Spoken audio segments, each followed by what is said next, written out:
I had to take just a minute to myself there. This whole concept of the impeachment. It seems that the Supreme Court doesn't believe that they can be removed from the bench for bad behavior. The idea of us as members of the international community, where I had emailed you, informed you, and sent contact forms, yes, mentioned you numerous times.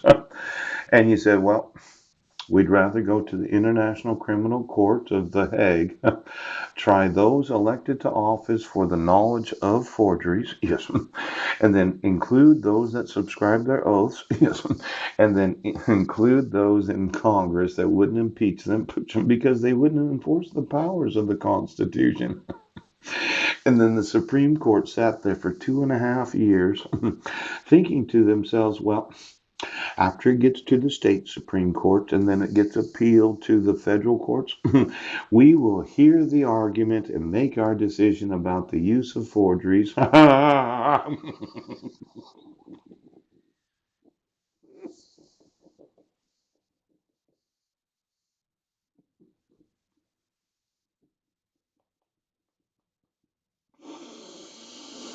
About whether or not it violates the Constitution.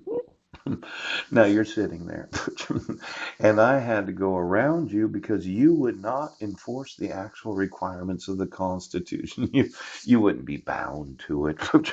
You would. You thought I would just spend years and years going through each and every court until I got to you, the Supreme Court of the United States, and then you would have had jurisdiction, but you wouldn't do anything, would you? Now, there's more than just one there, isn't there? A large number. I mentioned most of you during the, and you thought, no, we're going to let a forgery be used to abduct children. Yes, kidnap children. Right. We're not going to enforce the due process requirements of the law, and then we are going to be members of the international justice community, and we, as the Supreme Court justices of the United States, have no legal liability for what we know. Now, I know you're getting a typing, Ginsburg, aren't you? And you there's no possible.